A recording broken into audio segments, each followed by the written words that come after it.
Welcome back to Double D Do Business, and I am so excited with our guest here with me today. The first guest, of course, is... I'm not a guest. I'm treating you like a guest. I'm not a guest. Boyd Glover once said to me that guests is a really brilliant mindset. So I'm applying it to you, Deb. Right, well, Because guests I'm a important, co-host, aren't they? if not the host. So I'm The Debbie host. Halls-Evans and you are? Dave Evans. Congratulations. Who have we got with us today, Debbie? We've got Hayden Bratt, a leadership specialist. So I hear he's an expert. well, I also know you two have got a lot of history, so we'll talk about that too. And Hayden, one of the things just to recognise is Dave always gets out of answering questions. So as many questions as you can fire at him as possible would be awesome. Perfect, that sounds good. And I believe Debbie is creating a podcast myth. No? I answered a question last time round. Right, let's carry on. Anyway, as those of you who are listening to us for the first time today, we do like to follow a theme in season 2, and that theme has 7 parts to it. That Dave doesn't remember him. This week I'm going to do it really concisely, Hayden, right? Number 1 is, and isn't it exciting, not even exciting news about that too, creating best version businesses is how we spend our time, and we want to focus in on this podcast about coaching, consulting, and creating. Making sure that... 3 then, or 1? No, I'm doing the 7 in 1, that was 4. It's gone wrong already, Hayden, right? But there's 3 more, right? Yeah. Serving you, serving your team, and serving your business. So as you listen to the great things we had to go through on this episode, have a think about how you can apply them to those areas. Isn't that true, Debbie? That's fantastic, as I write very quickly to make sure that is very consistent in all future episodes. So, Hayden, in the spirit of creating best version businesses, what do you spend your time doing, my friend? That's a great question. Thanks, Dave. Great to be on this session with the two of you. Looking forward to it. So what do we do? So I lead a business called Mindset Leadership. And what we do is pretty much what it says on the tin. So we help people with their thinking so they can become better leaders. So I've got a big passion around actually the change that we want to make starts by changing the way that we think about things before we can start doing differently. So we that's what we do. We're Mindset Leadership. We help people with their thinking so they can become better leaders. Do you really believe that? I do truly believe it, passionately believe it. I mean, I got another friend who's like a PT guy, right, a nutritionist, and he says it's everything is about what food does to you. And you know, do you think he's right, Dylan?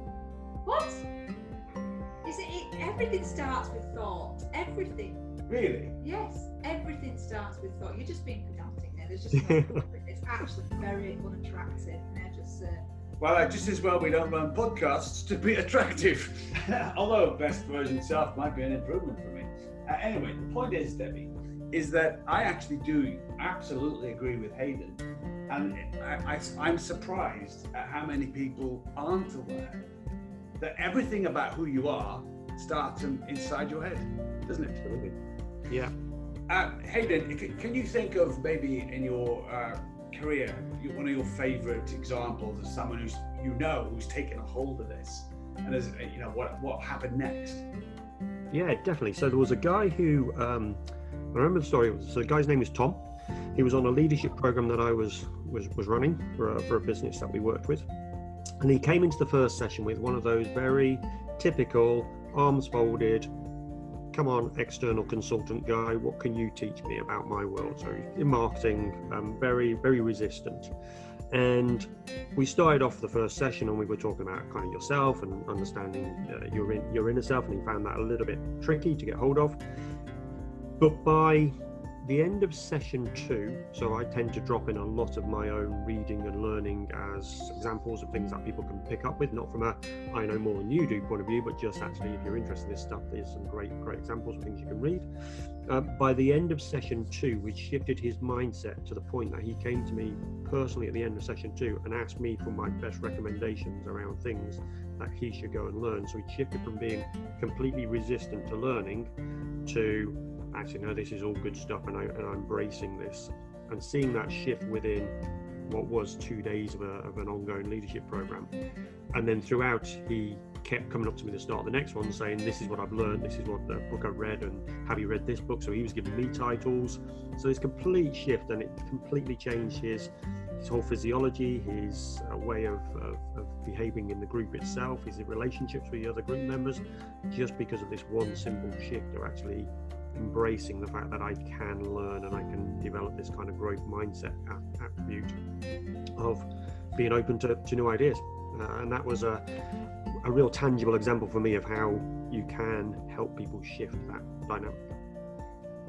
Yes. So, no, I was going to say, no, we had a really interesting conversation with our friends many years ago. It was their 40th birthday, and we're all like celebrating. We're at their home, and we were all chatting, and it started off with myself and his wife talking about, you know, that voice we've got in our head, and we're all talking to each other, and it was that kind of very casual, dismissive conversation, and he just stopped and looked at all and went, "What voice is that?"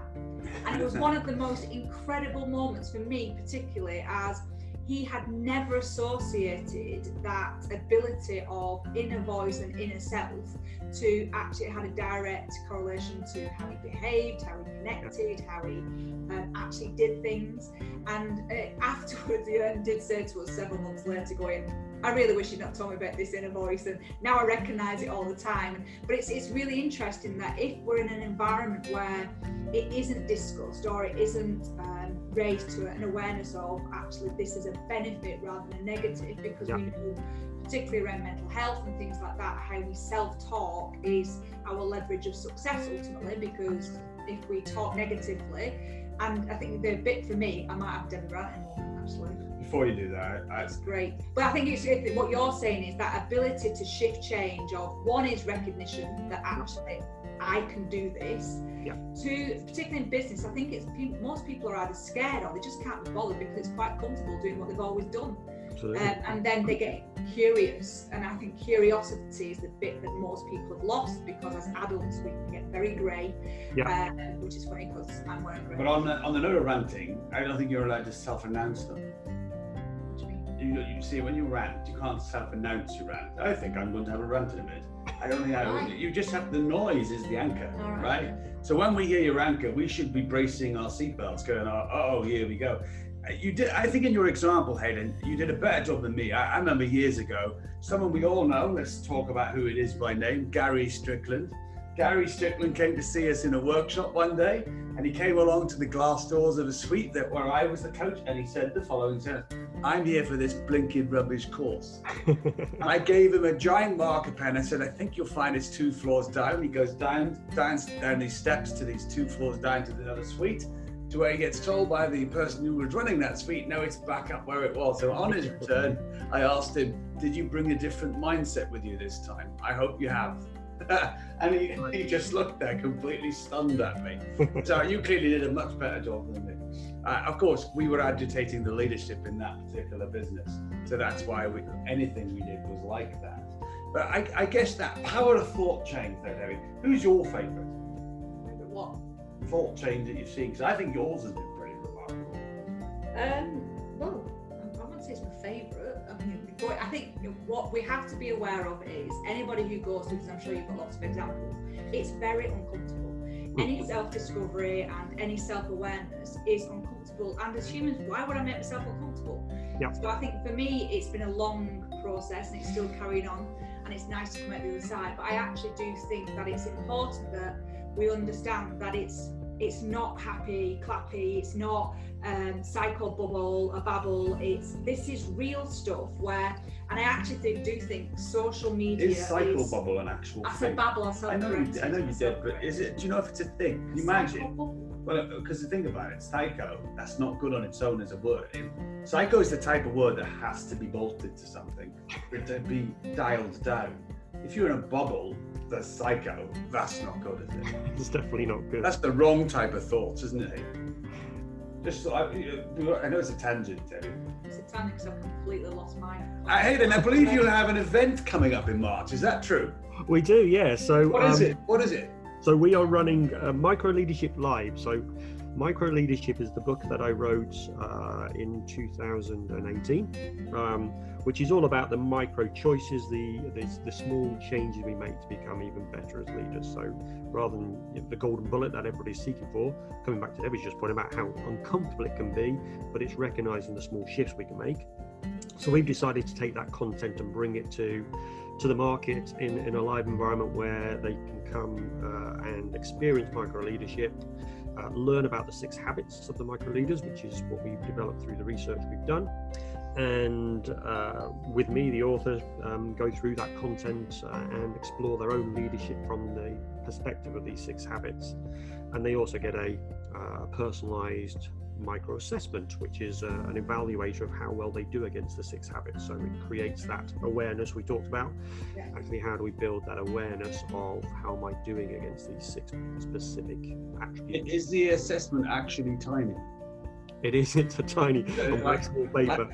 You have to get like a lens out and read it. And then it's normal size. 300 post-it notes. That's right.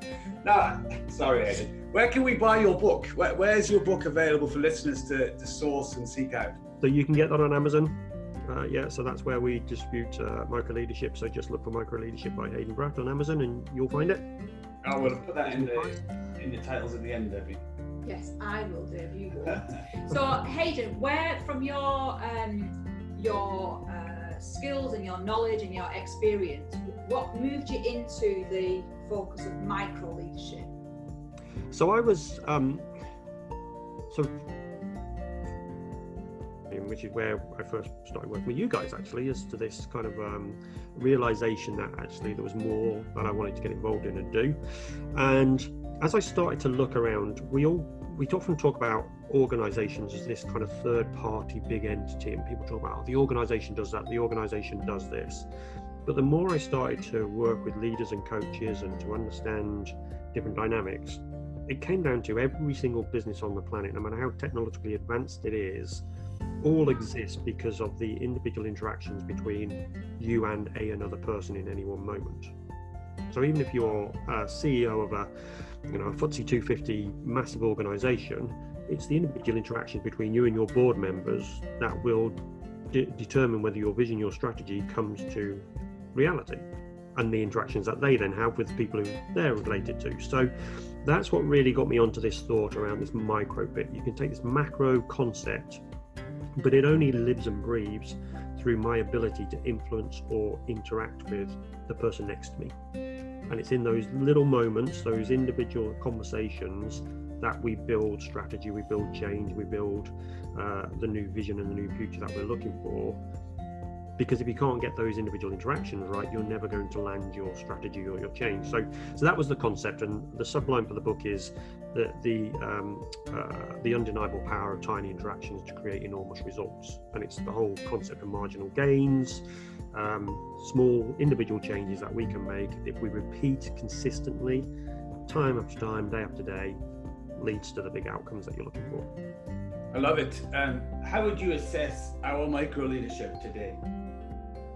Ours. No, yours. Anyway, just yours, David. I'm just ignoring you because I've just got a Marcus Aurelius. So I'm doing lots of philosophical research at the minute because I'm really enjoying it. I'm a fan favourite, Marcus Aurelius, from 168 AD. And this fascinates me, that we have people from hundreds of centuries ago who have the ability to translate what is currently happening in modern day society. And this picks up with your micro. You have power over your mind, not outside events. Realise this and you'll find strength.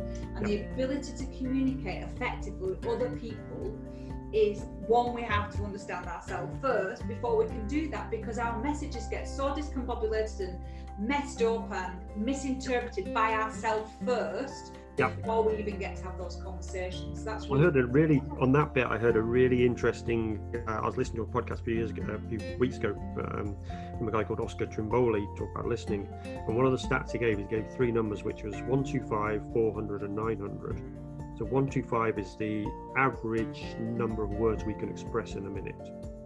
400 is the average number of words we can listen to or tune into, but 900 is the amount of words that are going through our brain in a minute. So we can only express 125 of the 900 words that might be going through our brain in any one moment or any minute in time. So of course, what comes out might not match what was going on internally. And our ability to control that and manage that is really powerful, I think. I think Hayden's just summarised me, though.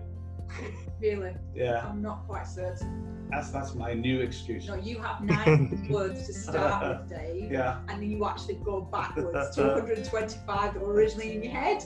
That's actually what happens to you, personally. But there you go. Dave can say something using thousands of words, which most people can translate into a sentence. Most people, yeah. That's a very interesting. Definitely me. Anyway, definitely me. So what you're saying is you like to take all of my words and turn them into a refined product. Well, we know that's how true, business is built, Dave. Debbie will post stuff that I've said and I go, wow, that's really good. And it was just taken out of a sentence. She missed the ends off. The power of words. So, Hayden, I'm really delighted that we're talking to you today about the power of thoughts. We asked Debbie to put the safety rails up here, because I want to share a conversation I was having with one of my sons this last week about the power of thoughts, and he was talking about cosmetic things that people, any sex, have done to their bodies. And I was attempting to explain to this. They're both young men, boys. I was trying to explain that a thought comes before the decision of what you do cosmetically, and I was trying to say to him really carefully that if you have something done and you're expecting it to replace where the thought weakness is, it's not going to work out. But if you have something done and you feel whole, secure, you love yourself, not in an egotistical way naturally, but you're at peace with who you are, then the decision is a great one. But if you go in with this naivety that it's going to replace an insecurity or a thought that's not designed to realize you're a beautiful human being, then you may find you're going to have greater problems later. And that's just another example of great thinking, great thoughts. In the same way in business, you often find, like we do, that people will say, why are people not doing it? And it's because we didn't go far enough to elicit the thinking required to change the beliefs of the person listening. And worse than that, we see a lot in business, or my experience is, we will spend a lot of money on a new system and process that will just sit on top of bad behaviours because the thought hasn't changed. So you are wasting that investment on a new system and process because actually it's going to override or sit on top of already pre-existing poor thinking. And if you don't do anything about the thinking, you'll never optimize the outputs of the return on investment. Yeah, I totally agree with that one. I think it's one of the most neglected parts of business, that, you know, and why most things fail. You know, I've written recently about how consultants will go in a business, and rather than think about an internal sustainable support for that business, they look at this long-term contract that might earn them X amount of money, and actually the responsibility for us as external suppliers to a business is to give them the skills to be successful. And we've got to have our own inner belief that says, well, the value of added means we'll get more business. And I think, unfortunately, even our industries can be inherent of even that same behaviour, that we think we can go and change that without actually us finishing our own thoughts properly. Now, I have to ask you, were you preparing for something? I was on your last point though, and I've now moved on, so it doesn't seem that it's kind of. So it's a rant-free zone. It is right now, yeah. All right, let's keep going. I mean, this is incredible. 18 and a half minutes in, and there's been no rant yet, or cycling stories. So, I think I'm one of my. We've had a whole season 1 of them. We don't need it. And I set you up with marginal gains as well. You had an easy in. He's been banned. I did, yeah. There's a wider audience, and any cyclists out there, no disrespect to you, but not all of us are cyclists, so you know there are different analogies that we can make. But you're in a life cycle. Really, we just said we weren't going to do it. I'm not talking about cycling. I'm talking about a life cycle. Hayden, do you have any questions that you would like to ask Dave? I do. I would love to know what. So one of the things that we are really interested is what's going to come next. So our subline mindset leadership is mastering tomorrow. So my question for you is, what do you think is the biggest thing that's going to affect all of our tomorrows from a leadership perspective? That's a great question. I think that we're going into an era where leaders running companies today and running companies tomorrow have got to deal with the fact the world wants change. And it's not change your company, it's not change of your industry, it's not AI, it's not tech. Tomorrow's generation want the leaders of today, forgive me, Debbie, to give a shit. And I'm not convinced, even now, they do enough. Because they're, you know, at our age today, and we're all really young, of course. Right?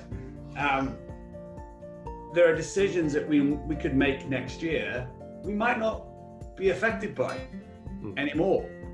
So I think the biggest challenge that leaders are going to face is that the world is desiring change almost in every country you go into, which also means there is a bedrock for some type of causal attitude sweep that could do something quite significant if people tapped into it. Absolutely. It's not very loud. Oh, that's better.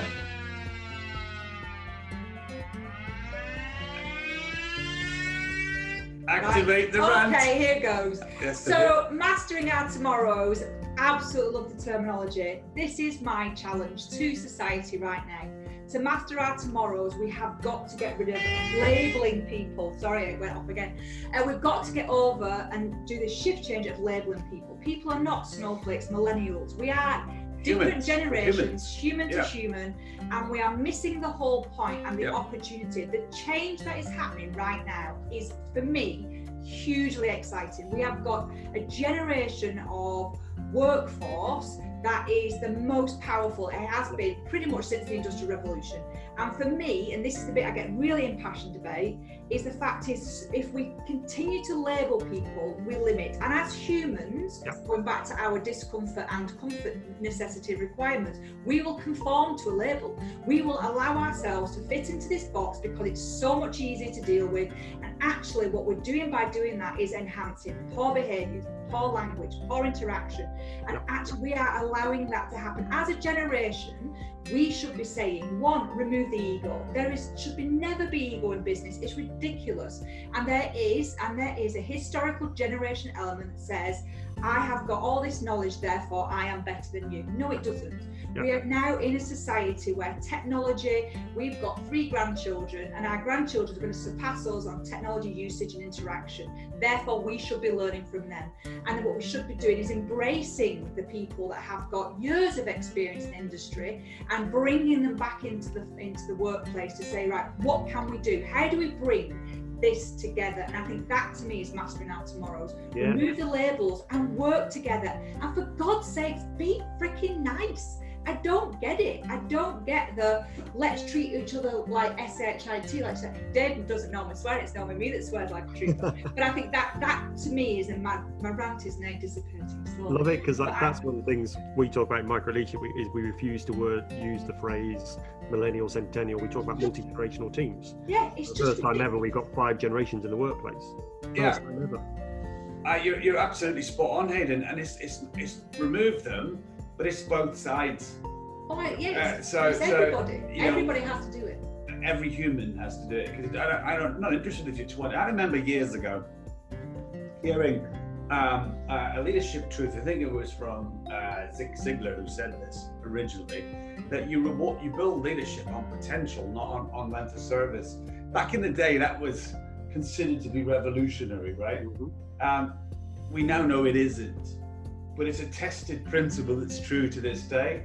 And that's applicable to, if you take the labels away, you can apply that. So what if the next person leading the company is 22?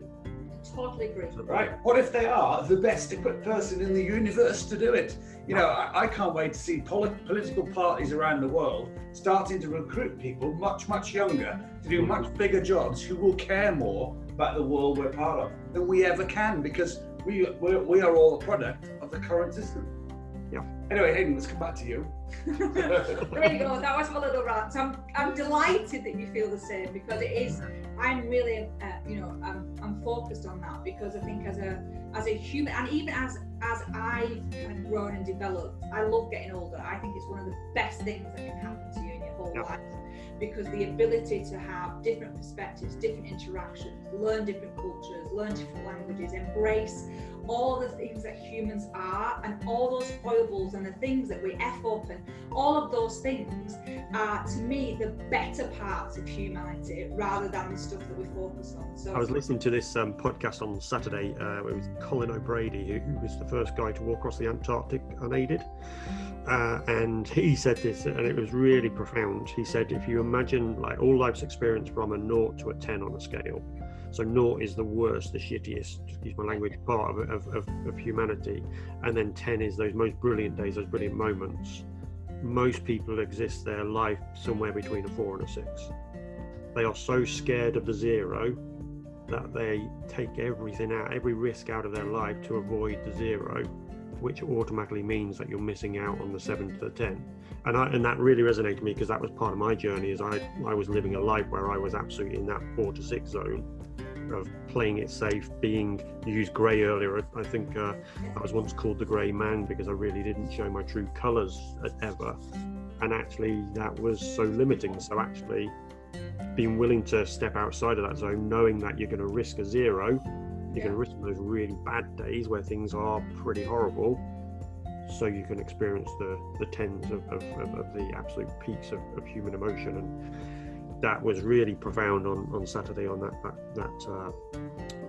really great description. And let's reflect that back to our listeners right now. We've got 4 minutes to go before our podcast will stop. No, it's now. It's fine. Oh, is it? All right, but okay. This last time I messed it up, you see. Yeah. Oh no, you're actually right. So I am right. Okay. So 900 words. Come on, get it out fast. The question is, are you in the 4 to 6 zone? And if you are, do you desire the 6 plus? Because if you do and you're listening to this, Hayden's advice today is a life changer if you find out what that is. Or dealing with a 0. Or dealing with a 0, yeah. And whatever your number is, the number's actually less important. But if your heart and desire and soul is you want better than what you're doing, or you desire a change, but if you use this day to start that change process, seek Hayden out directly. Ask him, how did he do it in his company, which we'll come back to in a moment. So Hayden, you got 60 seconds. Tell us the one thing you want everyone to remember about you, and you're definitely not the grey man. Thank you very much. So the one thing I want people to remember about me is I am passionate about the future of leadership and the role that leaders can play in creating a better world. So when we think about leadership, for us, it's not about helping the leaders be better, but it's about helping the people who work for those leaders have a better life. Because if they're led in the right way, they'll want to go to work and have a place to be brilliant. And one of the things I always tell people is, your job as a leader is to help the people around you be brilliant. That's your number one priority above anything else. So if we can create leaders who create brilliance around them, people will have much better enjoyment from work. And that's what I'm on a crusade or a cause to create. And people should get better at being uncomfortable. That's mine. Agreed. Yeah. There we go. That's a big flat. I need like a fanfare one as well, mate. I'm not quite sure what that noise was. Well, it doesn't matter. So 2 minutes to go. Let's do a little bit of a recap today. So if you want to hear more about Hayden's Micro Leadership Live event, March the 31st, then get in touch with them. The links are in this podcast. Debbie, of course, is putting those in. Number one. Number two, everything you do starts and stops with a thought. And spend this day or this week thinking about the power of your thoughts and what effect are they having on you, positively or negatively, or in the case Debbie gave, not even at all. And as you, again, follow us as a group on the podcast of Double D Business, remember, we're inviting you to become the best version of yourselves. And we love talking to you about coaching, as Hayden's shown you today, consulting, as Debbie's referenced today, and looking to create new solutions to help us all be better in whatever field of work that we're in. Hayden, thank you so much for your time. You've been an absolute star on the show. Debbie, once again, thank you. Thank you. I mean, that's a record for the rant being so late. And do join us next time for the next episode of Double D Do Business. I've been Dave Evans. This has been Double D Do Business. I think I'm plugging it accidentally there. And it's actually completely deleted me and Hayden. And Hayden's been here with Debbie, who's not deleted at all. Anyway, thank you for joining us on Double D Do Business. Every success with your learning. Well done, Dave.